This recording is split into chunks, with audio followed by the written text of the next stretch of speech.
with the 9th chapter. Okay, so let me share the. So I'll share the breakdown once again. I don't know if I did yesterday. Am I sharing? Not yet. Yeah. Okay, so the first 3 verses on this chapter is glorification of the knowledge about Krishna, Krishna revealing his knowledge. And then the 3rd, 4th to 10th is Aishwarya Jnana, relationship with the world. 11 to 25 is different types of worshippers of Krishna. And then he speaks about the glories of Krishna in the last chapter, last section, 26 to 34.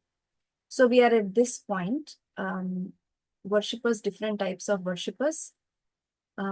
Yeah, that's where we are. So there are a lot of parallels between the 9th chapter and 7th chapter, as we heard. The first section in the 7th chapter is where Krishna explains about the knowledge about himself, Jnana Vijnana Sahitam. And then he says that hearing is that process that gets to that stage of understanding him.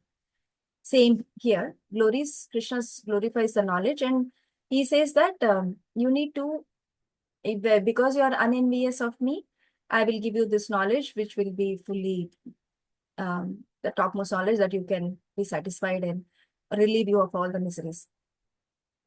And then he talks about the various qualities of the devotional service, which that knowledge, that knowledge itself is Bhakti knowledge actually. So the various qualities are 8 that we saw. Anybody remembers, or just quote the verse 9:2?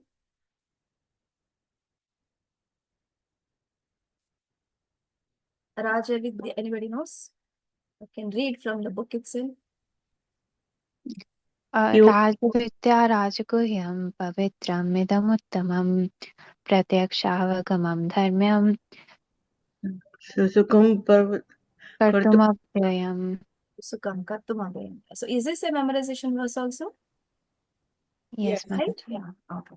So this is a very important. So 8 qualities of devotional service: Raja Vidya, Raja Guhyam, Pavitram, Idamuttamam, Pratyakshaavagamam, Dharmyam, Susukam, Kartum, Abhayam. Hare Krishna's face. We went through that. It's the topmost knowledge. It is the knowledge which is not perishable. It is the purest knowledge. It is most secret of secrets. It is everlastingly, joyfully performed, and you can have a direct experience of the self by self-perception. So that's what he says. And then he says about the 3rd verse, which is, today I have my Bhagavad Gita. Ashadadana, only faithless don't recognize this. Because of their faithlessness, they return to the path of birth and death because of their faithlessness. And then the next section, 4 to 10, Krishna speaks about Aishwarya Jnana, his relationship with the Lord, with the world. So in the 7th chapter also, right from the Manushanam Sahasreshu Kaschidetati 7:3 to Bahunam Janmanam, and then so on. All those verses that he speaks about the various energies about himself, the nature of the energies and spiritual material. That's what he speaks. So similarly, he speaks about his relationship with the world. And in this verse, he talks about how he enters. He is the creator of this entire universe, and at the same time is not within it. And we understood it, some examples. And then finally he says he is like all pervading, like the air in the sky, which is not beyond the air, is not beyond the sky, which is all pervading. After that, he speaks about how this world comes into being, how the world comes into being. He exists. He at the end of the millennium, all the planets come into his body, and then at the beginning of the next millennium, all they come out, and he persists them with his various energies. To put that point that he himself not in this is to say that his energies are taking care of it, not he himself. He is happily in the spiritual, in the Goloka Vrindavan with his associates, happily enjoying, whereas his energies, and they are also not struggling. These energies, it's just like a breathing for them. The Mahavishnu, Kanodaksha, Vishnu, Garbhodaksha, they're just breathing and things are happening. As simple as that. And Krishna is not even in that. Although it happens under his will, and he is the cause of all causes. So That's what he tells up to 10th. And then now he speaks about 11th onwards. Why don't people do? Or different categories of people. It's different types of worshippers. This is the same as that we had in the 7th chapter also. Different worshippers that we have. Right? We'll get to that. So now 11th verse.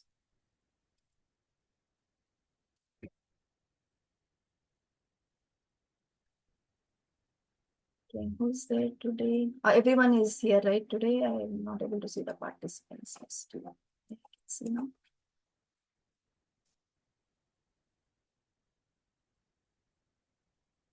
Mrudala Mataji, can you recite after me?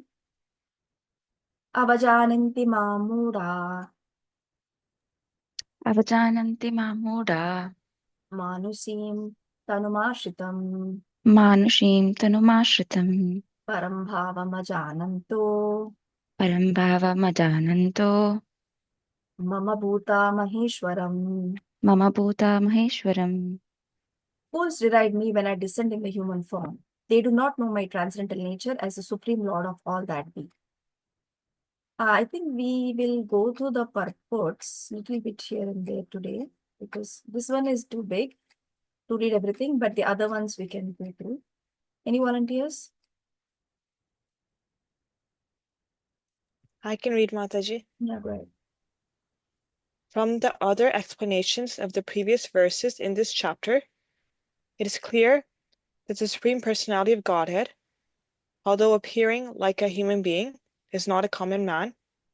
The Personality of Godhead, who conducts the creation, maintenance, and annihilation of the complete cosmic manifestation, cannot be a human being. Yet, there are many foolish men who consider Krishna to be merely a powerful man and nothing more. Actually, he is the original Supreme Personality, as it is confirmed in the Brahma Samhita. Ishvaraya Param Krishnaha. He is the Supreme Lord. Okay, we'll pause. So the fools think that he is an ordinary man. He has taken the form of a human birth and he descended. That's why they don't consider him. But just before these verses, Krishna explained about his energies, how the workings, how the material energies of the worlds are created and annihilated, created, maintained, and annihilated, very, very on a timely function. The function of the creation, maintenance, and destruction happens very perfectly within the time. How is that happening? Even without his exerting, just like how Atlas is holding the planet, he's not exerting like that. It is very easily it is happening. How can that happen if he's a common man? He cannot be a common man who can do such superhuman activities. So, but they think like that. These mudas, avajananti mamuda. They don't, and Krishna calls them mudas. Many times Krishna calls such people who don't consider him, who don't think of him as the Supreme Personality of Godhead. He considers them as mudas, rascals, or foolish. Prabhupada calls rascals many times, but here it is called as fools. So they are foolish because they do not consider the greatness of Krishna. And also we should be careful, people who read Bhagavatam. That's why it's very important to know the Krishna consciousness, the science of Krishna consciousness in a step-by-step process. So that's why we have the way we approach Bhagavatam also, right? Right from Canto 1 and going on up to Canto 10 and so on. It's just like, it's like taking darshan of the Lord from the lotus feet to his various limbs, to his body, chest, and then his lotus face, which is 10th canto. So if it jump directly at that end, that is how we take darshan of the Lord also, going from his lotus feet. We cannot directly go to his face while looking at the darshan of the Lord also. So that's a process. So why? Because in the 10th canto, all the superhuman activities of Krishna is mentioned, all along with his very human-like activities are mentioned. Where he's getting scared by the stick of Mother Yashoda, is getting beaten up and tied by Mother Yashoda, is crying, and is being bullied by the gopis and gopas. He's carrying the gopa friends. That is very human, childlike. On the other hand, he's doing the supernatural activities of killing Aghasura and all these demons, Trinavarta, Putana, and so on. So it's very bewildering. So when we see that, it becomes very hard to understand how Krishna can be like that, both. Only if we go in the systematic way of understanding his greatness, it is described in Canto 1 till 9th, you'll understand his sweetness in the 10th. That is very sweet, right? He can be this way or that way in reciprocation with his devotees' love. But if we only directly go to that 10th chapter, it is very hard. And many people don't understand that. They directly jump there and see that, oh, this is a common man. I mean, how can he do like this? First thing is comes as the faithlessness, or not accepting the fact that how he can do. They might have just exaggerated things because they have not understood the science behind it or the greatness of Krishna, how he created these material worlds. And he's not speaking about his greatness in all those 9 chapters. His devotees are speaking. His devotees, whose great devotees are speaking how he has enacted these superhuman pastimes and what did they realize out of it. And every story in Bhagavatam is extraordinary story. There is nothing ordinary about it. Very, very extraordinary. Like, where can a demon pray to the Lord? Right? In which part of the universe it happens? Here it happens in the Bhagavatam. So like that. So one, we need to understand the greatness of the Lord before we go to the, otherwise we consider him as just ordinary man. And same thing happened for the likes of Shishupal, Jarasandh, Kamsa. These people thought Krishna is an ordinary man and they couldn't understand his greatness. And they eventually got destroyed. Right? And Krishna's body, they consider it is very made of material matter, but it is not. It is Satchidananda Vigraha. Satchid Ananda is truth, eternality, knowledge, full of knowledge, and bliss. That is how his body is made of. But they think they are same as us. So we need to be very careful. Yeah, and the same point Prabhupada speaks in seeing what we can read.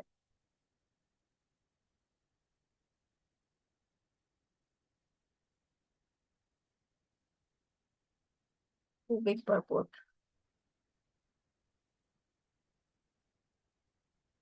Do you always read purports before coming? Or you go after? I do sometimes, Mataji. Normally, for the Saturday class, I'm able to. For the Sunday class, it's on and off. Similar to Shalini Mataji, sometimes before and sometimes after, depending on my work schedule and other things as well. But can we read just this and continue see how much we can cover? Yeah. From nor do they. Yeah. Nor do they know that the appearance of the Supreme Personality of Godhead in this material world is a manifestation of his internal energy. He is the master of the material energy and has been explained in several places. Mama Maya Durat Yaya. He claims that the material energy, although very powerful, is under his control, and whoever surrenders unto him can get out of the control of this material energy. The soul surrendered to Krishna can get out of the influence of material energy. Then how can the Supreme Lord, who conducts the creation, maintenance, and annihilation of the whole cosmic nature of a material body like us? So this conception of Krishna is completely foolishness. Foolish persons, however, cannot conceive that the personality of Godhead, Krishna, appearing just like an ordinary man, can be the controller of all the atoms and of the gigantic manifestation of the universal form. The biggest and the minutest are beyond their conception. So they cannot imagine that a form like that of a human being can simultaneously control the infinite and the minute. Actually, although he is controlling the infinite and the finite, he is apart from all this manifestation. It is clearly stated concerning his yoga Aishwaryam, his inconceivable transcendental energy, that he can control the infinite and the finite simultaneously, and he can remain aloof from them.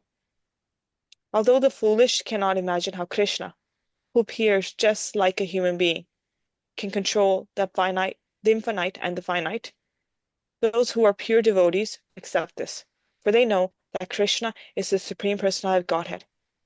Therefore, they completely surrender unto him and engage in Krishna consciousness, devotional service of the Lord. Yeah. Shall I? No. For the devotees, it is not hard to believe Krishna because they know even devotees pray to him, worship him. The greatest devotees don't even pray to and worship him. They consider him as their own beloved child, beloved master, friend, and so on. So that's the highest form. But the ordinary, like general devotees, they pray to him, and they don't, even if he comes in the form of a human form, they accept him as the Supreme Personality of Godhead. And that's not the case with the atheists or the impersonalists or the fools.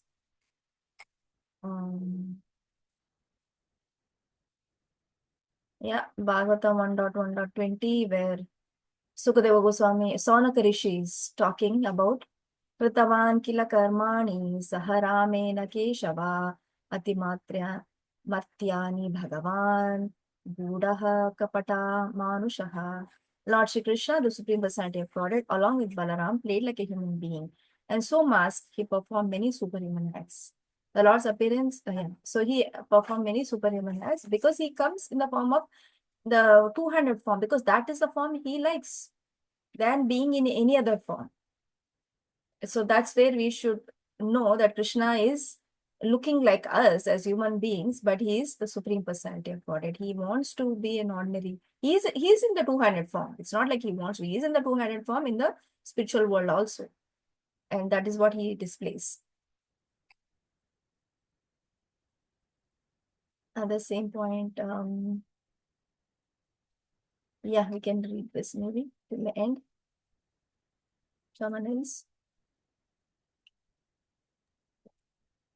I can read. Yeah. There are also many impersonalists who deride temple worship.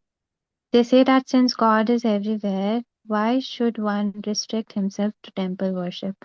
But if God is everywhere, is he not in the temple or in the deity? Although the personalist and the impersonalist will fight with one another perpetually, a perfect devotee in Krishna consciousness knows that although Krishna is the Supreme Personality, he is all-pervading, as confirmed in the Brahma Samhita.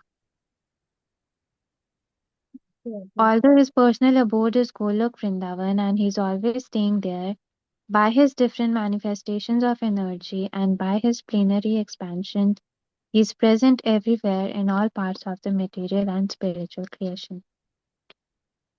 And Prabhupada, and the verses here after speak about the impersonal worship also.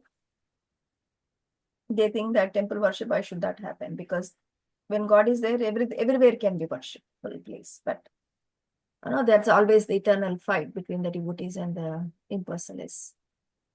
However, Krishna pervades himself everywhere.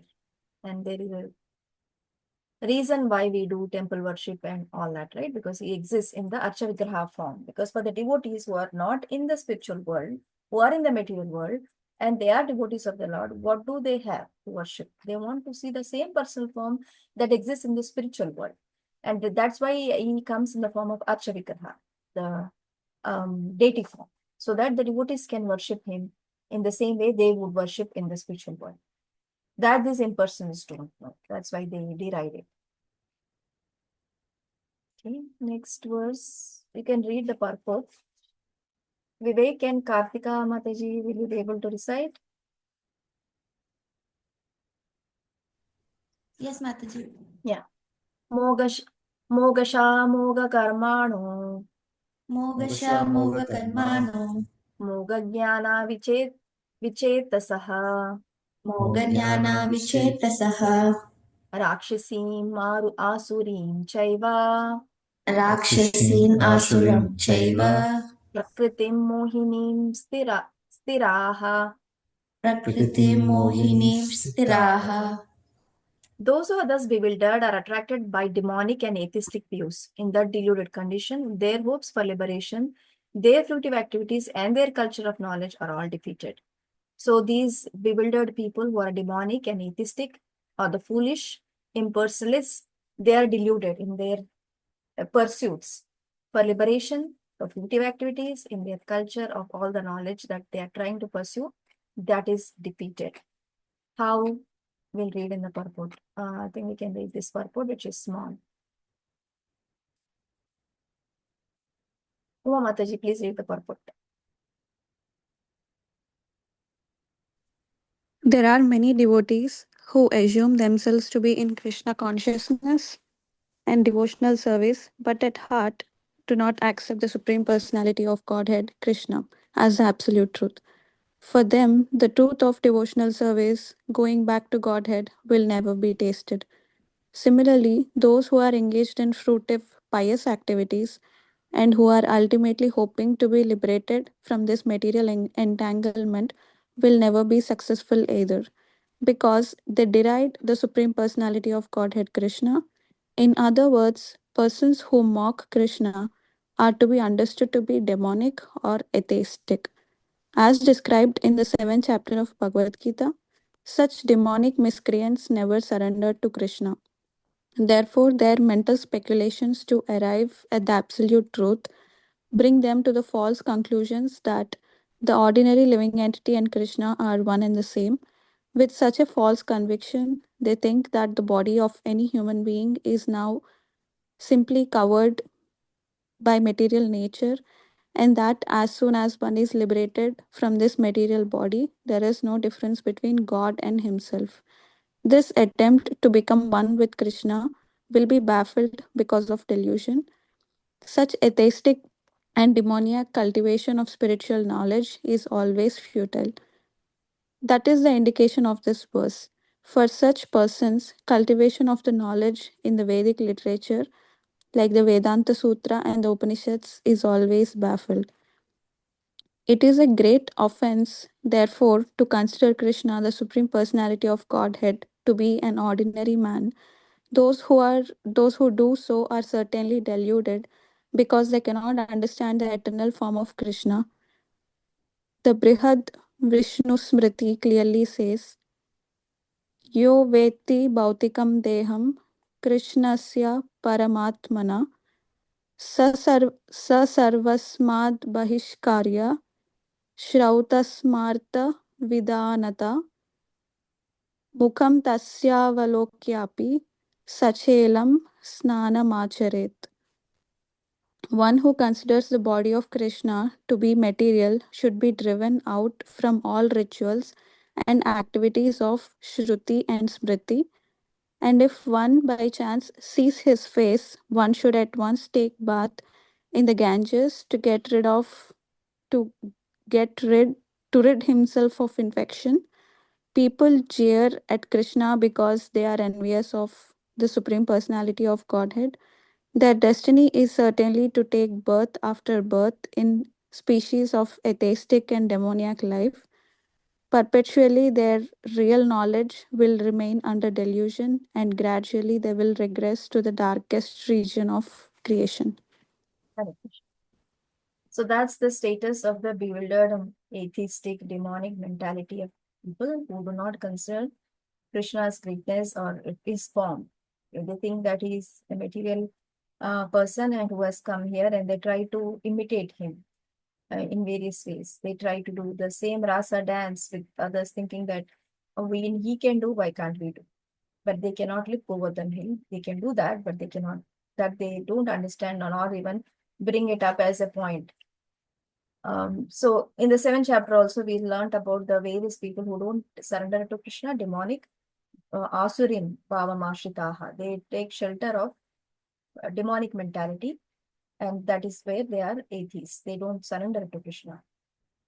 So that's what is them, that living entities, where they don't consider Krishna's greatness, and they don't surrender. And Shastra says in a very harsh way how they should be treated. They should be driven out of all the rituals, of all the activities. And immediately, if you see such person, you need to take shower or bath in Ganges. Because by associating with such persons is more dangerous than living in a cave with a snake. That's what Mahaprabhu says. You can live in a cave with a snake, But if you live with just associate even for a short time with an atheistic person, that's even more dangerous. Why? Because when you're living with a snake in a cave, the snake might bite and you might die. One might die, and that will last for one birth.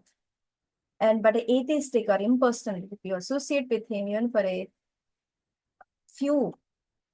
very small amount of time, their consciousness pervades on us. And once it is in our consciousness, it carries life after life. Snakebite relieves us for one lifetime. This impersonate conception carries after life, and this is more dangerous. That's why they say it's very strong words that they should get rid of that person because it's very offensive.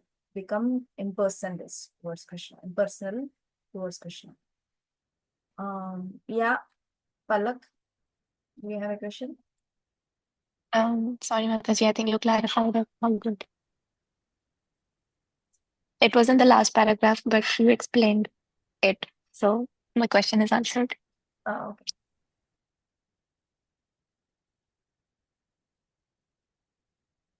So, yeah.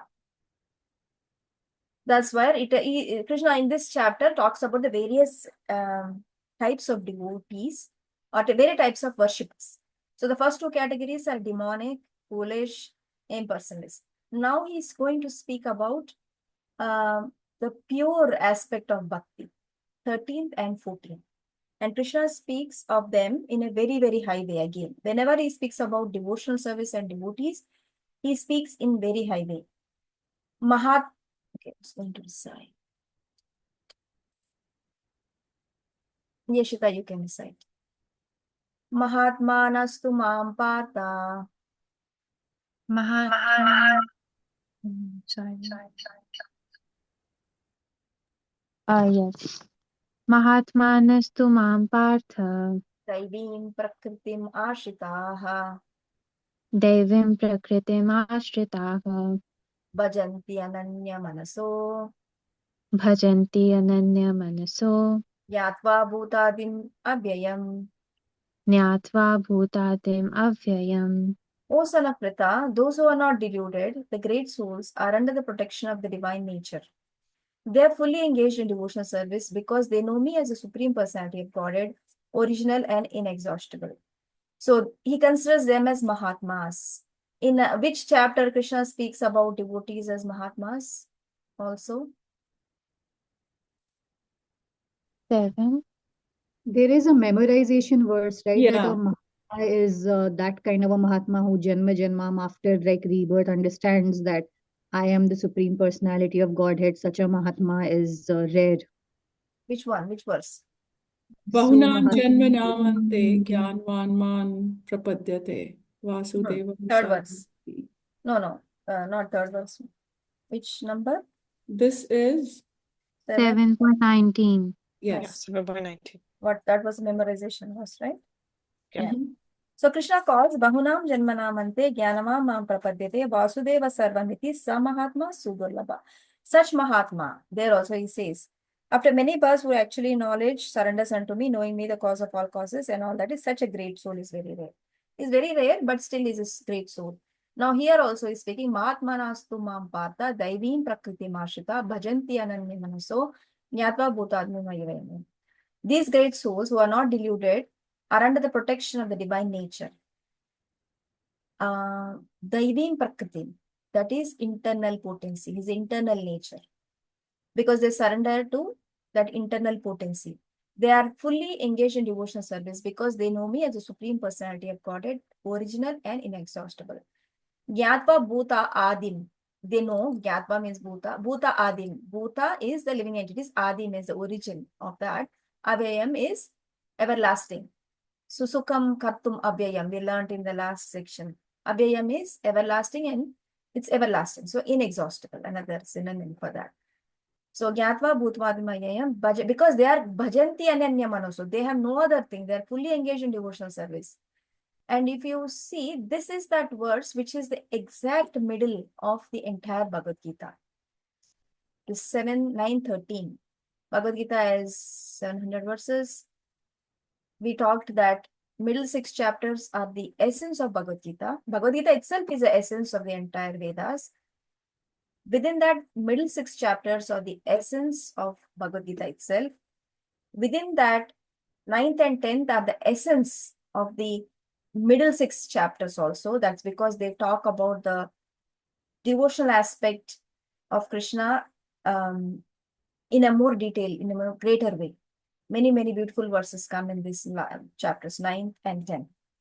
So this is the essence of the essence. And now this particular verse, which is exactly at the middle of Bhagavad Gita, 350th verse, this is where Krishna speaks that whoever my devotees are great souls, they take protection of the divine nature because they are fully engaged in the devotional service. And because they know that I am original and inexhaustible. And what is Daivim Prakriti? Krishna also speaks about Daivi Prakriti. Where? Which chapter and which verse? I think it's in chapter 8 where he says he's covered by his internal potency and doesn't manifest to those. Is it Devi Hey Eshagunamayi? Yeah, 7:14. 7:14. Can you recite? That was a memorization. Yeah, it's a Devi Hey Eshagunamayi Mama Maya Duratyaya Mameva Ye Prapantyante Mayam Etantarantite. Yeah, Daivihi Esha Gunavi. This divine energy of mine. He also says, which is the material energy. The Maya Devi is also divine because it is his energy. And who takes shelter of him, he can date. So that is also divine energy. Now this is Daivim internal energy. That is Daivim external energy, which is external energy. This is now internal energy. You take the shelter of internal energy. Then you will know him and you will know him as a supreme person. So this Daivim is, they say it is Srimati Radharani's energy. If you take shelter of her, which is the internal energy of Krishna, then you will not be bewildered, will not be deluded. So, and he plays this in the exact middle section of entire Bhagavad Gita. So, let's understand that. Let's read the purport, not too big. We don't have a lot of verses to cover, so we can spend time reading the purports. I can read, Mataji. Go ahead. In this verse, the description of the Mahatma is clearly given. The first sign of the Mahatma is that he is already situated in the divine nature. He is not under the control of material nature. And how is this affected? That is explained in the 7th chapter. One who surrenders unto the Supreme Personality of Godhead, Krishna, at once becomes freed from the control of material nature. And that is the qualification. One can become free from the control of material nature as soon as he surrenders his soul to the Supreme Personality of Godhead. That is the preliminary formula. Being marginal potency. As soon as the living entity is freed from the control of the material nature, he is put under the guidance of the spiritual nature. The guidance of the spiritual nature is called Devi Prakriti, divine nature. So when one is promoted in that way, by surrendering to the Supreme Personality of Godhead, one attains to the stage of great soul, Mahatma. The Mahatma does not divert his attention to anything outside Krishna because he knows perfectly well that Krishna is the original Supreme Person, the cause of all causes. There is no doubt about it. Such a Mahatma or great soul develops through association with other Mahatmas, pure devotees. Pure devotees are not even attracted by Krishna's other features, such as the four-armed Mahavishnu. They are simply attracted by the two-armed form of Krishna. They are not attracted to other features of Krishna, nor are they concerned with any form of a demigod or of a human being. They meditate only upon Krishna in Krishna consciousness. They are always engaged in the service of the Lord in Krishna consciousness. So in these two verses, this 13th and 14th, Krishna speaks about that great people, Mahatmas, who take the internal, the shelter of the internal potency of the Lord, and they are not distracted by any other forms of Krishna also. Now, and what to speak of other forms of the Devatas. So they don't even take other forms of Krishna that attractive for them because they are totally into Krishna consciousness. So that's what Krishna Prabhupada is making it clear. Any questions? Otherwise, we'll keep moving. Okay. Krish Keshavan Prabhu. You there? Yes, Mataji, Hare Hare Krishna. Satatam Kirtayanto Mam Satatam Kirtayanto Mam Yatantascha Drid Vrataha Yatantascha Dridhavrita Namasyantyascha Mam Bhaktya Namasyantascha Mam Bhaktya Nityayukta Upasate. Nityayukta Upasate. Always chanting my glories, endeavoring with great determination, going down before me. These great souls perpetually worship me with devotion. This is your memorization verse. Yeah, let's read the purport. May I, Mataji? Go ahead.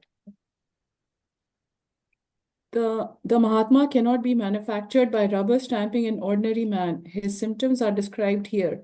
A Mahatma is always engaged in chanting the glories of the Supreme Lord Krishna, the personality of Godhead. He has no other business. He is always engaged in the glorification of the Lord. In other words, he is not an impersonalist. When the question of glorification is there, one has to glorify the Supreme Lord, praising his holy name, his eternal form, his transcendental qualities, and his uncommon pastimes. One has to glorify all these things. Therefore, a Mahatma is attached to the Supreme Personality of Godhead. One who is attached to the impersonal feature of the Supreme Lord, the Brahma Jyotir, is not described as Mahatma in the Bhagavad Gita. He is described in a different way in the next verse. The Mahatma is always engaged in different activities of devotional service as described in the Srimad Bhagavatam. Hearing and chanting about Vishnu, not a demigod or human being. That is devotion. Shravanam, Kirtanam, Vishnu, and Samsmaranam, remembering him, such a mantra, such a Mahatma has firm determination to achieve at the ultimate end the association of the Supreme Lord in any one of the 5 transcendental rasas. To achieve that success, he engages all activities, mental, bodily, and vocal, everything in the service of the Supreme Lord Sri Krishna. That is called full Krishna consciousness. Continue. In devotional service, there are certain activities which are called determined, such as fasting on certain days, like the 11th day of the moon, Ekadashi, and on the appearance day of the Lord. All these rules and regulations are offered by the great acharyas for those who are actually interested in getting admission into the association of the Supreme Personality of Godhead in the transcendental world. The Mahatmas, great souls, strictly observe all these rules and regulations, and therefore they are sure to achieve the desired result. As described in the 2nd verse of this chapter, not only is this devotional service easy, but it can be performed in a happy mood. One does not need to undergo any severe penance and austerity. He can live this life in devotional service, guided by an expert spiritual master, and in any position, either as a householder or a sannyasi or a brahmachari. In any position and anywhere in the world, he can perform this devotional service to the Supreme Personality of Godhead and thus become actually Mahatma, a great soul. Prabhupada has nicely summarized the entire process again here, Krishna consciousness process. It can be done in a very happy mood. Nothing severe penances of harming oneself by doing severe penances or austerities. Simply fast on certain days of tithis, Vaishnava tithis, which are very important for the progress of our Krishna consciousness, like Ekadasi and appearance days of the Lords. Those are very, very auspicious and very potent for enhancing our bhakti. That's why we fast. The fasting is got various levels. One is at the bodily level, mental level, spiritual level, and various levels that are, it acts in those levels. So it's better to fast on such days because it is helpful in all the aspects of the human body, not just the material like bodily, mental, spiritual, and what is that? Yeah, Ananda stage also it will help. So that's why it's important we fast, but nothing austere about it, right? Like we fast and take some other type of meal rather than the regular. And some days it's full fast, which is still fine. At the end of the day, we get a full feast to honor. So like that, it's nothing austere about it. And in certain days when you fast, you have the senses controlled.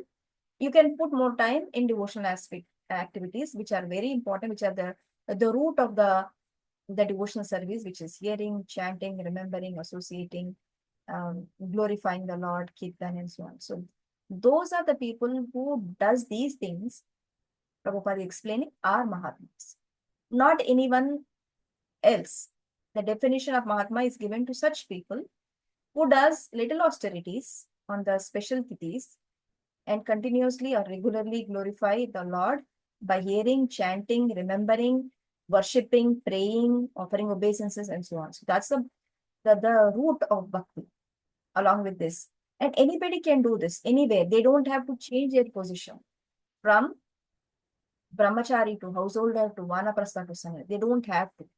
They can be wherever they are under the guidance of the spiritual master. Because spiritual master will have to give them the knowledge where they are, what are their inclinations. Spiritual master has seen has practiced the devotional service more and has seen the world. So they have the better vision to see where the soul is coming from. So they can engage them in their propensities. That's why spiritual master's expert guidance is required. And they don't need to change any of their position. They can be in whichever category they are. Or yes, it can be in any part of the world. They don't need to change any position. When Chaitanya Mahaprabhu asks Ramananda Rai, what is that thing that one should do to perform Krishna Bhakti? Ramananda Rai gives various ways. Ramananda Rai is a great devotee of Lord Mahaprabhu during his pastime. So Mahaprabhu actually took some lessons from Ramananda Rai. And he asks, what is that we should do? One should do to progress. And Ramananda Rai gives various scriptural evidences, like basically from various scriptures, he quotes the verses. Mahaprabhu says, not this, go further. Ramananda Rai gives more quotations, more pramana of the Shastra. He says more, go further. This looks very peripheral. It looks like at the surface. I need to know more. Then Ramananda Rai quotes one verse from 10th canto of Lord Brahma's prayers, 14th chapter, 3rd verse, which is Jnane prayasa mudapasya namanta eva jivanti sanmukam upadiya vardam sthane sitam pratigata sthane sitigata, wherever you are, Gito, I'm fully not getting it, but the essence of that verse is wherever you are, in whichever position you are, just be there and do devotion service with body, words, and minds. Jnane prayasam udapastha namanta eva jivanti sanmukaritam bhavatiya vaptam. And last two lines I will get. But then that's how it is. So there's no need to change your position. Wherever you are, just do devotional service and offer your body, words, and minds. That's about it. Devotional service is very, very simplified. And do some fasting on Ekadashis and Tithis. That's how Prabhupada has made it very simple. But our complicated mind sometimes needs more, and we want to do something else, do some austerity, do some this penance, that penance, do this other type of worship, so that maybe we will get that other. So those are all like, deviations, distractions. So if you want to focus on something, just follow that. Maybe you would have learned something from your previous experiences.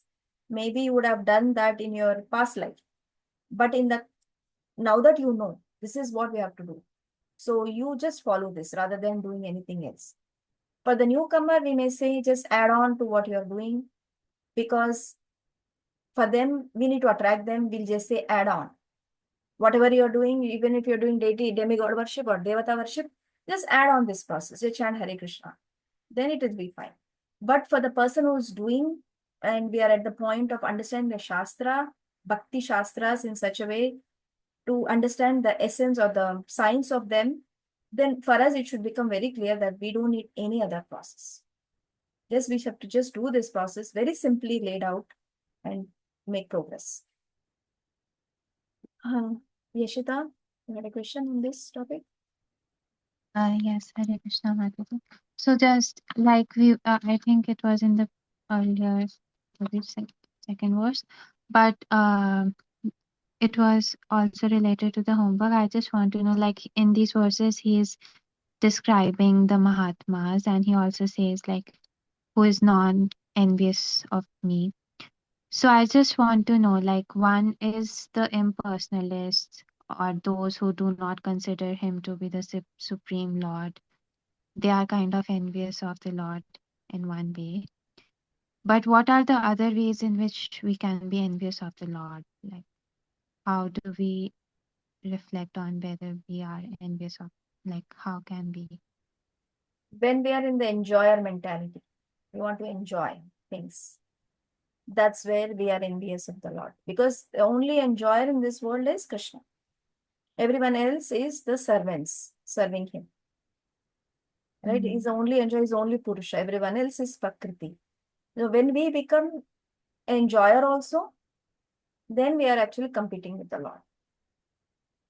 That's when that's the, when we are competing, there is envy. We want to take their position. That makes Yeah. sense? Yeah. Can you just elaborate a bit, like enjoying the results of what we do, and like in that way? Or how should our approach then be if not enjoy? Like Enjoying we do separately some from work. Krishna. Enjoying separately from Krishna. We dovetail our propensity to enjoy. We also enjoy. It's not like we, I mean, it's hard not to enjoy, right? Senses need some engagement. Senses are such that we need engagement. It is without engagement, we cannot do. That's why the other processes where there are no engagement to the senses or the mind, that's become hard to practice. We have seen in the 7, 8 chapters where the other processes of devotional service is very hard.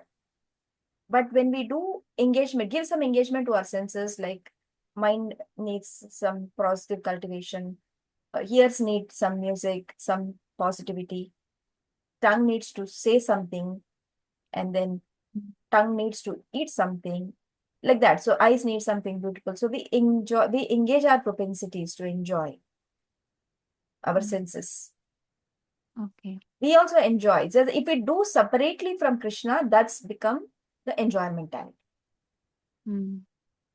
Okay, thank you, Mataji. And also, like, sorry, can you just give the reference of the verse that you quoted? Okay, let's get to the verse. I've been quoting it so badly.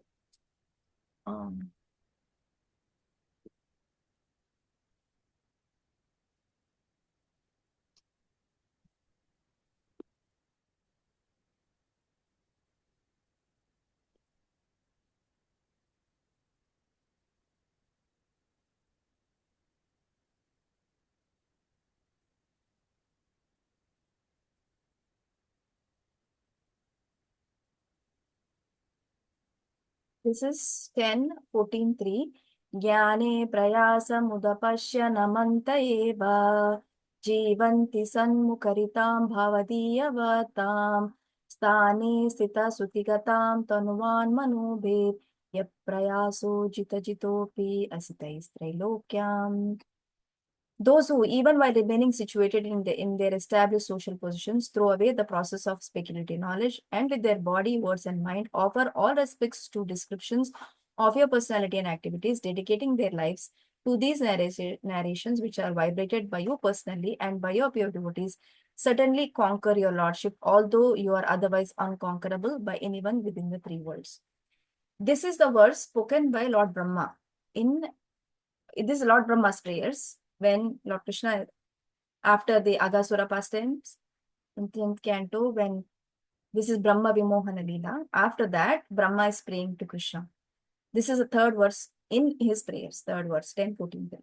However, this verse has been quoted by Ramananda Rai to Mahaprabhu in their samvad, in their conversation. So it's a very important verse in that way, because wherever you are, you just have to, don't change anything. In that regard, where Prabhupada is quoting, wherever, in whichever social position you are, like a brahmachari, vanprastha, sannyasi, or grihastha, in whichever part of the world, there is no need to change any, there is no need to adjust any social position. Wherever you are, just offer your body, words, and mind to the Lord, hearing their descriptions.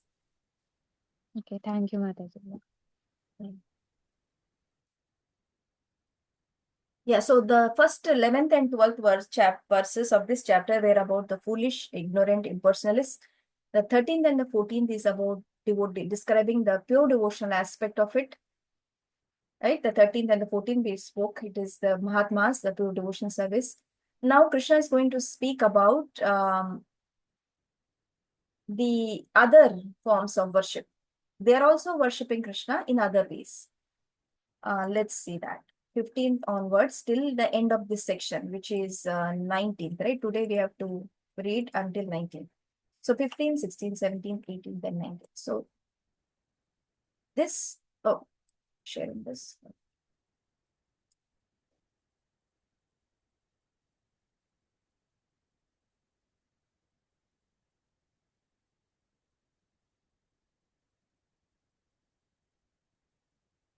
So 15th verse is talking about the other types of demigod. This section is about the different types of worship, right?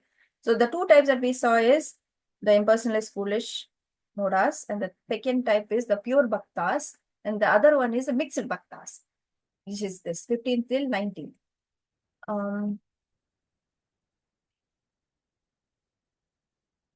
Kanika, you can repeat, please. Jnana chapyanye ज्ञानयज्ञेन चापन्ये yajanto mamupasate यजन्तो मम उपासते ekatvena pratatvena एकत्वेन पृथक्त्वेन bahudo vishwato mukam. बहुधो विश्वतो मुखम्. Thank you, Mataji. Others who engage in sacrifice by the cultivation of knowledge worship the Supreme Lord as one without a second, as diverse in many and in the universal form. These are not big purports, we will read. Someone please read. I can read, Mataji. Go ahead. This first is a summary of the previous verses. The Lord tells Arjuna that those who are purely in Krishna consciousness and do not know anything other than Krishna are called Mahatma. Yet there are other persons who are not exactly in the position of Mahatma, but who worship Krishna also in different ways. Some of them have already been described as the distressed, the financially destitute, and the inquisitive, and those who are engaged in the cultivation of knowledge. But there are others who are still lower, and these are divided into three. The first one, he who worships himself, he who worships himself as one with the Supreme Lord. Second, he who concocts some form of the Supreme Lord and worships that. And third, he who accepts a universal form, the Vishwarupa of the Supreme Personality of Godhead, and worships that. Out of the above three, the lowest, those who worship themselves as the Supreme Lord, thinking themselves to be monist, are most predominant. Such people think themselves to be the Supreme Lord, and in this mentality, they worship themselves. This is also a type of God worship, for they can understand that they are not the material body, but are actually spiritual soul. At least such a sense is prominent.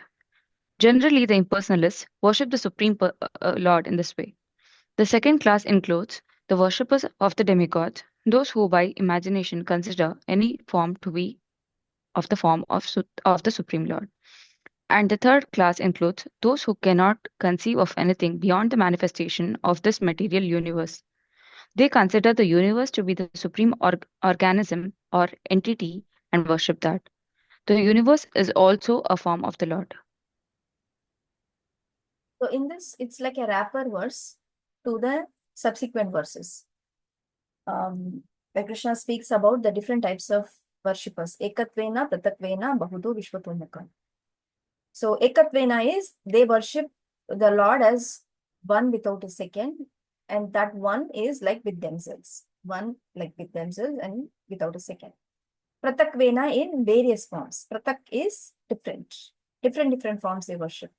And Bahudo Vishwatomukam, Pratakvena Bahuda, this word is for that, and Vishwatomukam is in the universal form. So this is that where he speaks about, and then already Prabhupada is quoting about these people who are divided into three, which are like one who worships himself with the Supreme Lord, who concocts the worship of with the worship of the demigods, and the third is the universal form, Vishwarupa. Of these, the lowest is the one who thinks himself is the Lord and worships himself. They are also considered as devotees. Krishna is saying that they are also worshipping him, but in this way. How they are like, we are not, Krishna is not going to explain about them in this part here, but he's going to come up in the future chapters or in the future sections of this chapter. They are the lowest among the worshippers. They think they are themselves they worship. Like the impersonalists, they think that there's everything is one. There's nothing, no other form, right? That is impersonalism, right? So in that aspect, they worship themselves, it seems. So that is also fine because they are part of the Lord. There's nothing beyond the Lord, but it's a very, very lowest form of worship. That will be clarified if you look at Subodhini, where all of you, I hope you have Subodhini, right? Gita Subodhini, or at least you are referring to. Some places today. I saw some places you are had Subodhini. Is that right? Yes, Mataji. Yes, Mataji. Yeah. You all have, right? Yeah. Well, Yes, Mataji. it has the sections where Krishna speaks about that unmanifested form of the Lord, which is in chapter 12, 1 to 5. So that's where it comes. He speaks about it. But the next form is the Pratakvena. Pratakvena is the different ways in which worshippers do worship, like the demigod worshippers. And the third is the universal form. So next 16 to 19, Krishna speaks about the universal aspect of him, that various energies that are there in the universe through which people worship him.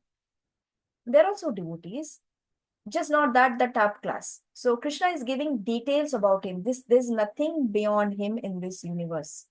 See, even you worship me as the sun and the moon, as the heat, as the light, you're still worshiping me. In which part of the other chapters where we saw something of this sort, there is energies. Krishna speaks about his all-pervasive essence of the energies. Where did we speak? Where did we learn about that? Chapter 7. 7, like when he talked. Verses? Rasoham Apsu Kaunteya and all that. Exactly. 8 to 11. Rasoham apsakonteya prabhasme shashishuryava pranavas sarva vedeshu shabdakke paurusham rushu. Then punyo gandha pruthivyam cha tejas jasmi vibhavaso. Jivanam sarva bhutanam tapas jasvi tapasvisu. Balam balavata chaham kamaraga vivarjita dharma viruddho bhuteshu kamosmi bharatashrava. And then Echaiva satmaka bhava rajasas tamasasaye matta evetitan vidi. Anyway, so those are the different verses that Krishna quotes, 8, 9, 10, 11, where he speaks about, I am the taste of the water, heat of the sun and moon, ability in man, sound in the ether. I am the strength of the strong, balabalaptam chaham, kama raga vivarjita, I am devoid of all passion and ignorance, and dharma vurdho bhuteshu kamos, I am not against the sex life, is not against the religious principles, I am that essence of that. Like that, Krishna speaks, right? In the similar way, Krishna is going to speak in this section, which is 16 to 19, where he speaks about his different ways people can perceive him. So we will probably read everything, 16 to 19.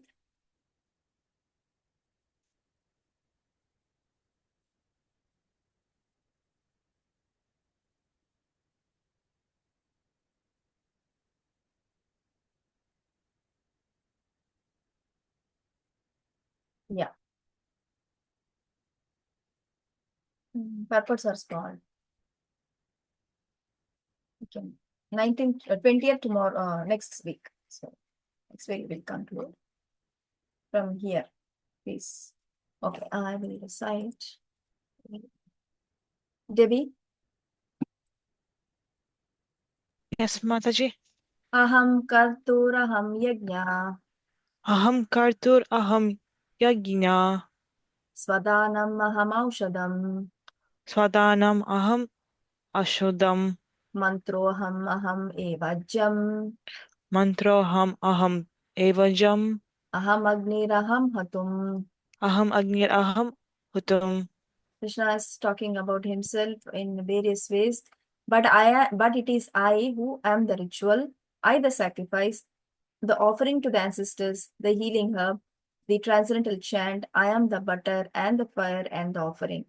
Aham, aham, aham, aham. 1, 2, 3, 4, 5, 6, 7, 8.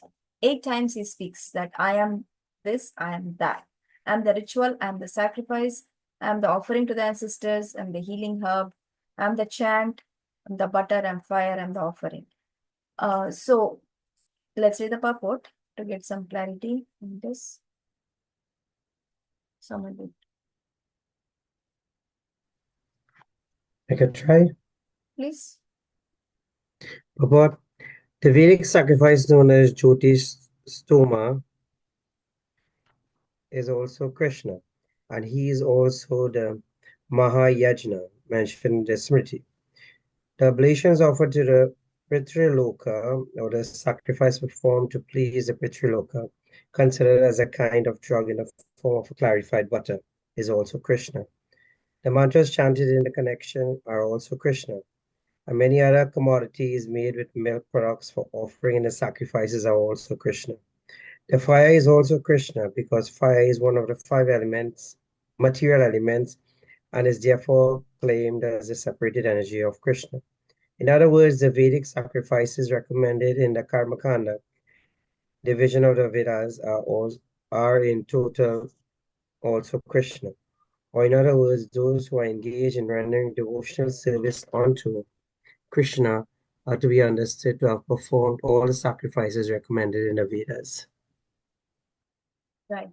So he's saying various ways in which people do the sacrifice. So it's similar to this particular verse where Krishna is speaking, I am the ritual, I am the sacrifice. There is one other verse in the 4th chapter where Krishna speaks about in a similar way, which is the 4:24. Brahmaharpanam Brahmahaver Brahmagno Brahmanahutam Brahmaiva Deva Gantavyam Brahma Karma Samadhinaha. There he used the word Brahma. Here he is using that different is the sacrifice, the offering, the ancestors, everything is in there. He says whatever you offer as oblation, whatever you offer, the ghee, the instrument that are used, the fire, the priest, the destination that is achieved, everything is Brahman.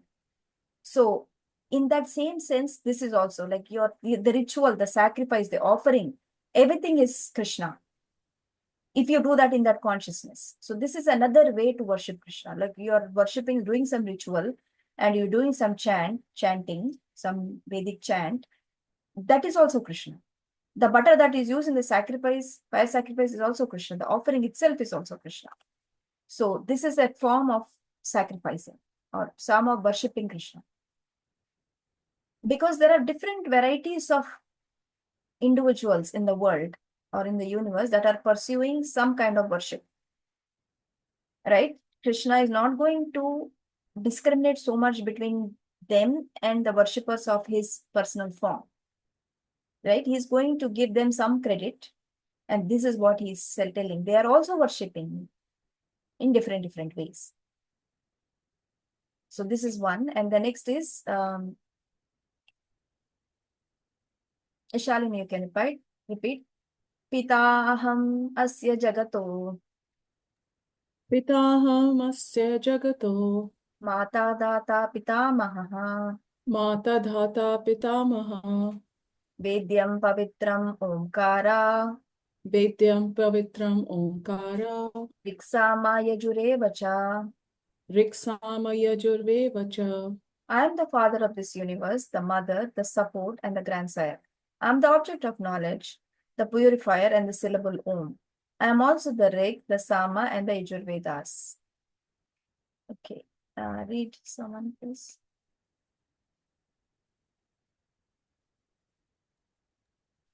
If nobody is volunteering, I can read, Mataji. Yeah. I can read, Mataji. It's okay. Go ahead, Priyam, Mataji. The entire cosmic. Can you hear me? Yeah. Very good. Hare Krishna, can you hear me? Yes, Mataji, we can hear you. The entire The entire cosmos. I don't know, something is there. Mataji, you are Yes, on 2 devices. If yes, yeah, got it, Mataji, got it. Mm. The entire cosmic manifestation, moving and non-moving, are manifested by different activities of Krishna energy. In the material existence, we create different relationship with different living entities who are nothing but Krishna's marginal energy. Under the creation of Prakriti, some of them appear as our father, mother, grandfather, creator, etc. But actually, they are the parts and parcel of Krishna. As such, these living entities who appear to be our father, mother, etc., are nothing but Krishna. In this verse, the word Dhata means creator. Not only are our father and mother parts and parcel of Krishna, but the creator, grandfather, grandmother, and grandfather, etc., are also Krishna. Actually, any living entity being part and parcel of Krishna is Krishna.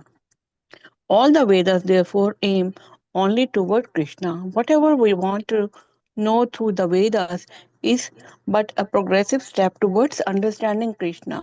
The subject matter which helps us purify our constitutional position is especially Krishna. Similarly, the living entity who is inquisitive to understand all Vedic principles is also part and parcel of Krishna, and as such is also Krishna. In all the Vedic mantras, the word Om, called Pranava, Pranava is a transcendental sound vibration and is also Krishna. And because in all the hymns of four Vedas, Sama, Yajur, Rig, and Arthveda, the Pranava or Om Kara, Omkara is very prominent. It is understood to be Krishna. Hare Krishna.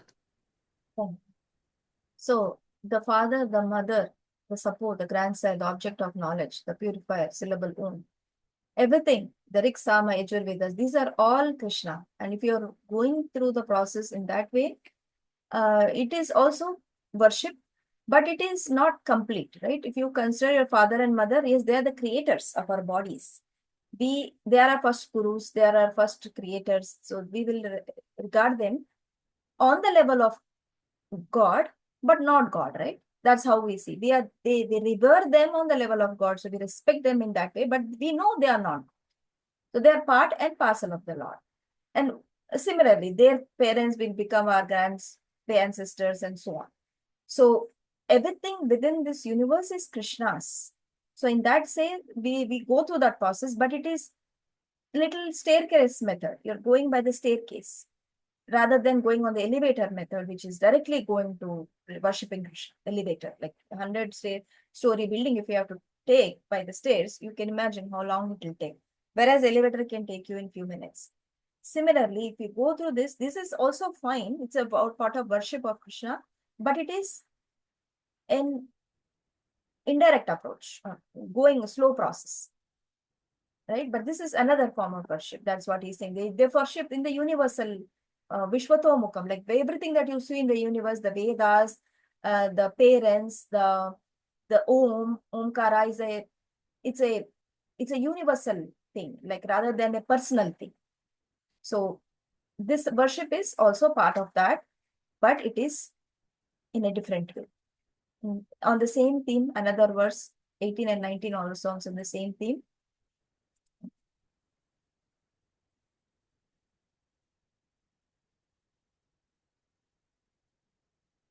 Ramina Mataji, please read.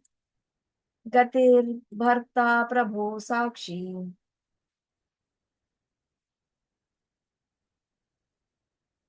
Vigyan Prabhu. Gatir Bharta Prabhu Sakshi Nibasha Sharanam Suhat Prabhava Pralayasthanam Nidanam Bijamavyayam. Translation: I am the goal, the sustainer, the master, the witness, the abode, the refuge, and the most dear friend. I am the creation and the annihilation, the basis of everything, the resting place, and the eternal seal. Bijam Mam Sarvabhutanam, Vidipata Sanatanam. He says Bijam Mam Sarvabhutanam in 7th chapter. Now he's saying Bijam Abhyayam. The Abhyayam is everlasting, eternal, and the seed. So it says Gati is the destination. Let's read the purport. Not too big. And the next 2 verses only to cover, so we have a little bit more time to cover. Yeah, please read someone. Can I read, Mataji? Gati. Wait. Who said? Vivek Prabhu or someone else? Okay, Mataji. Go ahead. Gati means the destination where we want to go. But the ultimate goal is Krishna, although people do not know it. One who does not know Krishna is misled, and his so-called progressive march is either partial or hallucinatory. There are many who make as their destination different demigods by rigid performance of the strict respective methods. They reach different planets known as Chandraloka, Suryaloka, Indraloka, Maharaloka, etc. But as such, lokas or planets, being creations of Krishna, are simultaneously Krishna and not Krishna. Such planets being manifestations of Krishna's energy are also Krishna, but actually they serve only as a step forward for realization of Krishna.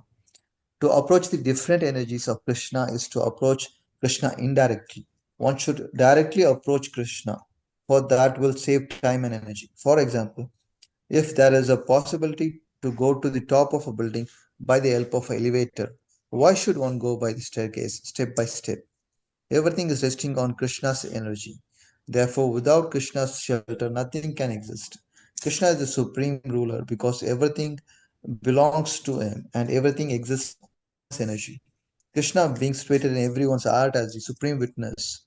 The residents, countries, or planets on which we live are also Krishna.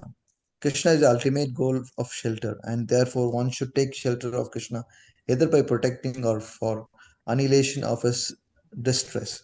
And whenever we have to take protection, we should know that our protection must be a living force. Living force.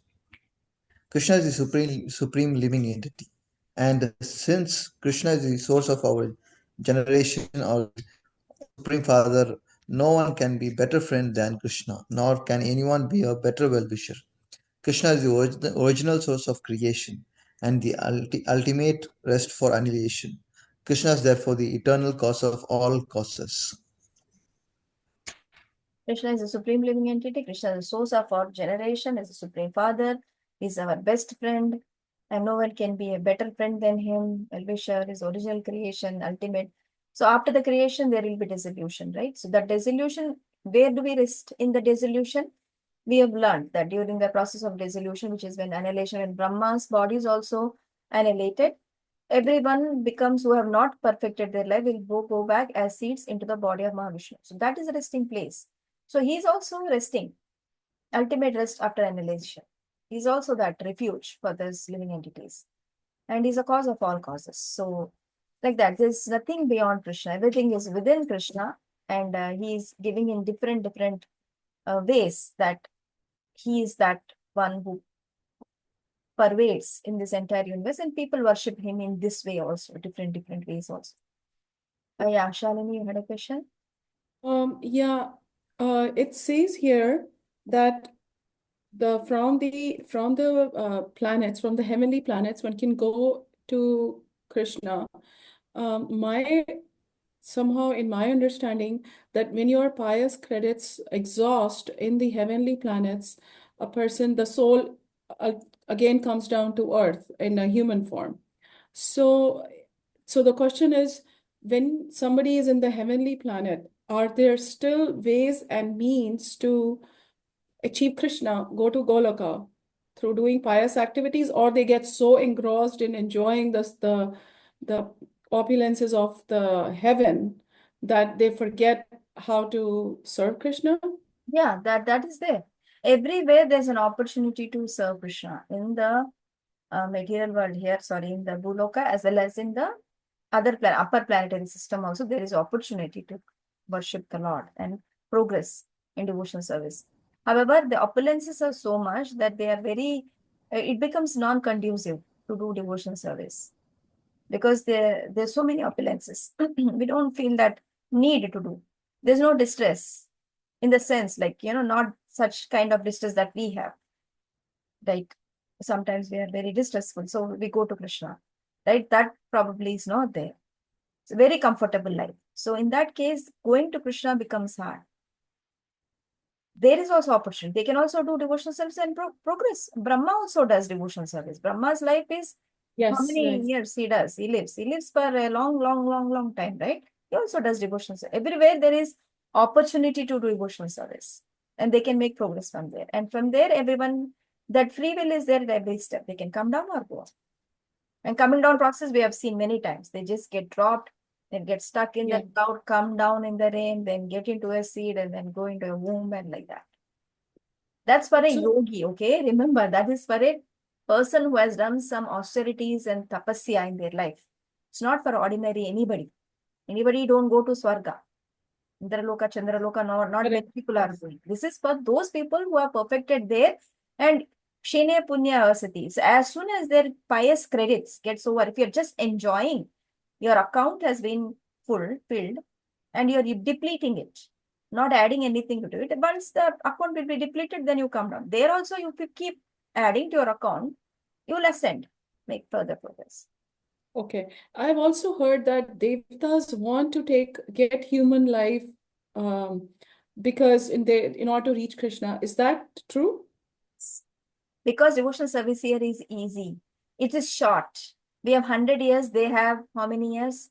Their one day is our 6 months. And similarly, 12 hours. Another 6 months, they're 24 hours. So 1 year is 1 day. So in comparison to us, that time is too much, right? For them, it may be like 1 year.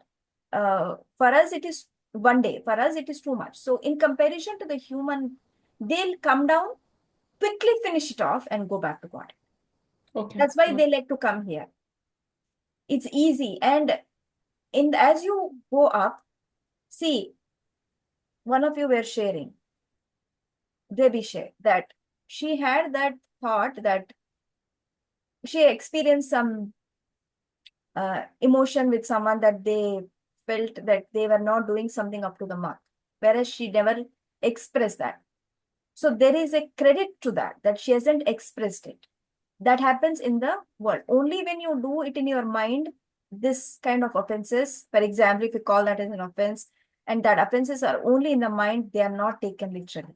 Only when they are spoken actually spoken and communicated and done in action, the offenses take effect in the Kali Yuga, in this Kali Yuga and in the material world. When the situations become more and more conducive for you or more comfortable, the rules become very stringent. Our rules are very relaxed in the karma, in the Kali Yuga and in the material world. This part of the world, I mean to say, this yuga, basically. Everything is material world, but this is Kali Yuga. In the Kali Yuga, when you actually do things, then the effect is bad. If you think in the mind, it is there, no problem. It's not that they won't get the karma for that. But for devatas, any small thing will be noted. Any small thing will be given them the utmost reaction to that. So that becomes hard. That's why they like to come down. So it becomes easy. In the Kali Yuga, they like to come, that too. So that things are more easy. Can be finished fast, do stringent devotional service, go back to God and directly from here, rather than going back to Svargaloka or any other planet. That's why. Thank you, Mataji. In fact, I did that homework that you gave last week as well about being thankful for our state. And now I've added one more thing to it. To be born in Kali Yuga is also a precious gift that we should be grateful for. Yeah, it's only if we realize that, right? We are going through so much Yeah. with other things. If we can still feel grateful that this, even though we are here, we are able to do devotional service and do stringent devotional service, then it becomes a real gift for us to quickly go back to it. Thank you, Mataji. Hare Krishna. So I just have quick Shalini Mataji, where is it written that you were referring to, like they can go from heaven It's to in Golok? Bhagavatam. It doesn't come here. Okay, so demigods. can go directly to Goloka, That's is in what the you were saying. Bhagavatam. Okay, okay. Thank you, ma'am. And somewhere in the purports of the Bhagavad Gita also, I remember reading that what you said, Brahma, at the end of Brahma's life, he can either go up if he has done devotional service to Goloka, or he'll take, I don't know if it said he'll take material life He or can come down. human birth. Yeah. He can come down. There's a choice given to everyone at every time, right? They want to go back to Godhead or, yeah. Last verse for the day. Finish that.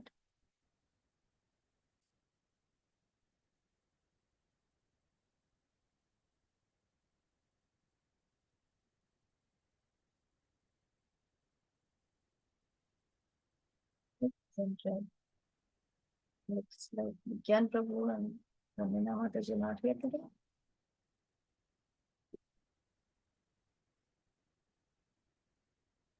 Sonal, please read. Tapami aham varsham.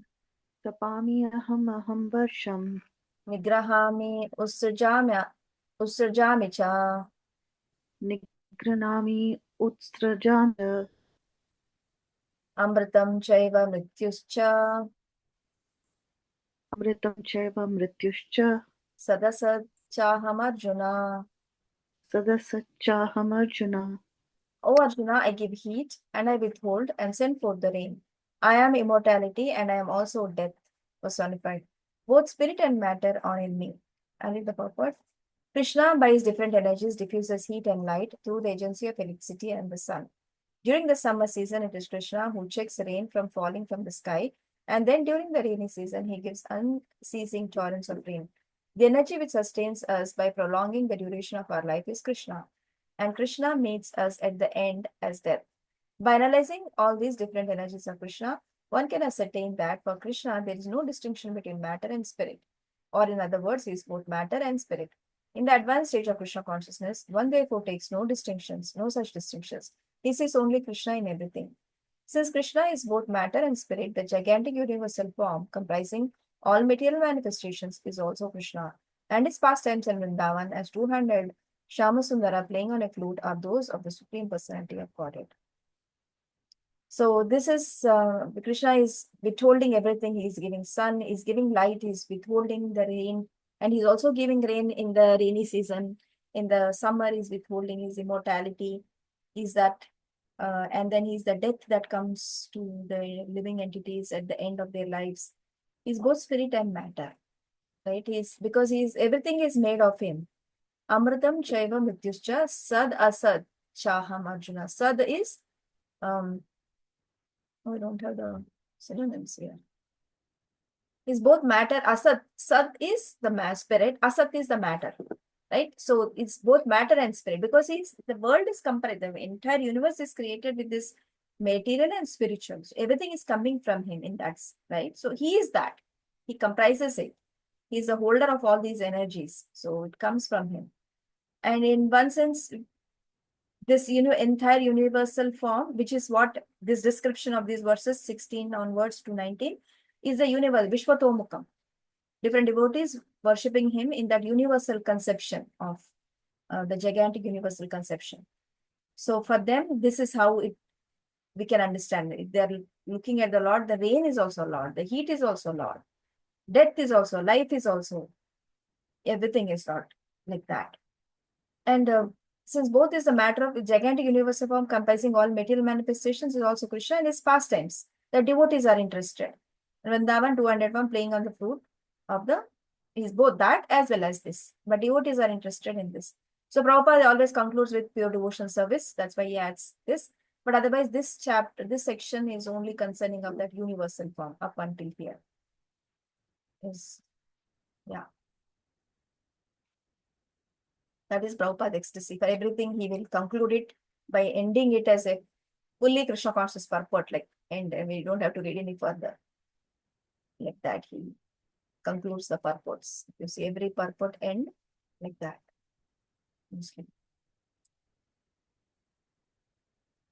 Yeah, that is the sections for today.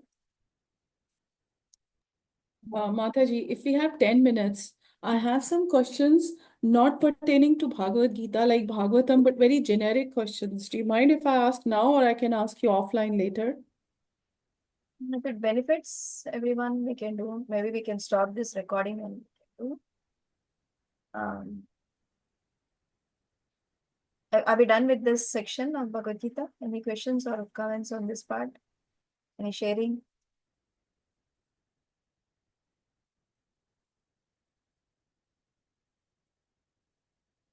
I guess so. We are done.